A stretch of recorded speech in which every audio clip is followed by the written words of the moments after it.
Good afternoon friends. 34 বছর বয়স্ক ভদ্রমহিলা, উনি সুদূর এগরা থেকে আমার বেলদার চেম্বারে এসেছেন। ওনার মেন সমস্যা হচ্ছে ডান দিকের তলপেটে দীর্ঘ 6 মাস ধরে উনি একটা ব্যথা যন্ত্রণায় কষ্ট পাচ্ছেন। তো এই ব্যথার জন্য উনি আলট্রাসোনোগ্রাফি রিপোর্ট করেছেন।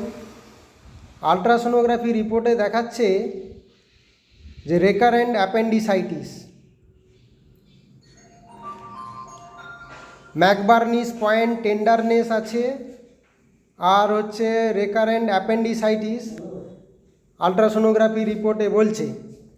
কিন্তু আমি পেশেন্ট এক্সামিন করে দেখলাম there is no tenderness on the right iliac fossa or McBurney's point. Pain only right inguinal region, not McBurney's point. অনেকটা নিচে ইঙ্গুইনাল রিজিয়নে ব্যথাটা, ম্যাকবার্নিস পয়েন্টে না তো আছে কোনো টেন্ডারনেস, না কোনো পেন, কোনো কিচ্ছু নেই। তো এই রিপোর্টটা নিয়ে আমার একটু সন্দেহ আছে। তো যাই হোক, এই সমস্যার জন্য উনি 6 মাস ধরে কষ্ট পাচ্ছেন। তো পেশেন্ট মুখটা দেখাতে চাইছে না, আমি মুখ দেখাচ্ছি না। আচ্ছা, তুমি ভয়েসটা দাও। কতদিন ধরে এই সমস্যায় ভুগছো? 6 মাস। এবারে 6 মাস ধরে কোনো রুগী যদি একটা কষ্টে ভুগে, সে তো আর বাড়িতে বসে থাকবে না, সে নানা রকম চিকিৎসা করবে, অনেক ডাক্তার দেখাবে। তো আমার এখানে আসার আগে একজন অ্যালোপ্যাথিক ডাক্তারবাবুকে দেখিয়েছিলেন। সেখানে ওষুধ খাওয়ার পরে সাময়িক কিছুদিন ভালো ছিল, তারপরে আবার শুরু হয়েছে, তাই তো? না, ওই সাউবাবু, সেটা তো অ্যালোপ্যাথিক। তারপরে একজন হোমিওপ্যাথিক ডাক্তারকে দেখিয়েছিলেন। তো এই যে হচ্ছে ওনার প্রেসক্রিপশান, নামটা আমি দেখাচ্ছি না। অনেক ওষুধ দিয়েছেন, পলিফার্মাসি, যেটা আমাদের হোমিওপ্যাথি চিকিৎসার নীতি বিরুদ্ধ। এবং এখানে যেসব ডিগ্রি লেখা আছে, DEHMS ইত্যাদি ইত্যাদি, এগুলো কোনো হোমিওপ্যাথিক কোনো ডিগ্রি নয়, হোমিওপ্যাথিক কোনো ডিগ্রি নয় এগুলো। তো পলিফার্মাসি করেছে, স্বাভাবিক। হোমিওপ্যাথি নীতি অনুযায়ী যদি চিকিৎসা না করা হয় তাহলে কিন্তু রোগ সারবে না। সাময়িক কিছু দিনের জন্য হয়তো ভালো থাকতে পারে, কিন্তু পুনরায় আবার ঘুরে আসবে। তো এই সমস্যার জন্য আমি এখন কেস টেকিং করে কি ওষুধ নির্বাচন করলাম। তো এখানে পেশেন্টের মুখ আমি দেখাচ্ছি না, কিন্তু ফিজিক্যাল মেকআপ যতটা বোঝা যাচ্ছে, টল, স্লিন্ডার, ন্যারো চেস্টেড, হ্যান্ডসাম লুকিং, দেখতে খুব সুন্দর, লম্বা চওড়া একহারা চেহারা। তো এক কথায় আমাদের ফসফরাসের কথা মাথায় চলে আসে। তো ফসফরাসের আর কিছু সিমটমস পাওয়া যায় নাকি দেখি। এক ঝটকা দেখে তো পেশেন্টের ফিজিক্যাল মেকআপ বোঝা গেল। ফসফরাস চিলি পেশেন্ট হয়, কিন্তু ওনার শীত গরম দুটোই বেশি, both extreme.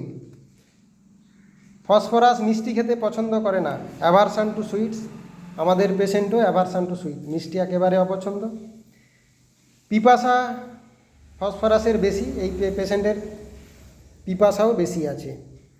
Discharges offensive, urine, sweats etcetera offensive. Mentally sensitive two noise, শব্দ, চিৎকার, চেঁচামেচি একেবারে অসহ্য।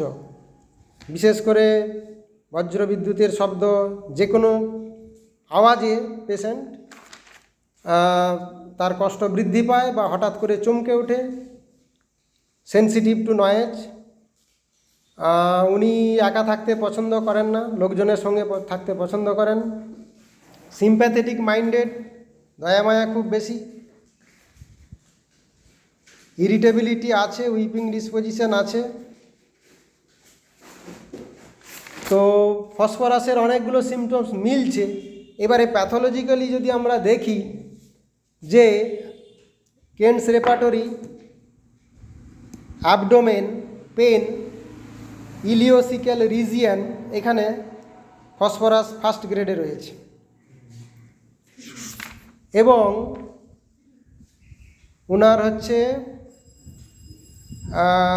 অফেন্সিভ, সোয়েট অফেন্সিভ, এগুলো ফসফরাসকে কভার করে। তো এই কয়েকটা সিমটমসের উপরে ওনাকে এখন ফসফরাস 0/1 থেকে 0/5 দিনে 3 বার,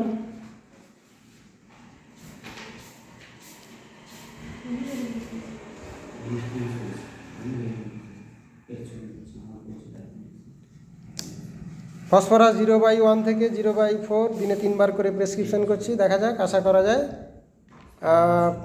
এই পেশেন্ট ইমপ্রুভ করবে। এর ফলো আপ কেস ইমপ্রুভমেন্ট আমরা অবশ্যই দেখাবো। এদিকে তাকান, আপনার মুখ আমি দেখাইনি, আপনাদের পারমিশন নিয়ে ভিডিওটা করলাম, কোনো আপত্তি নেই তো? না, আপত্তি নেই। ঠিক আছে, ধন্যবাদ।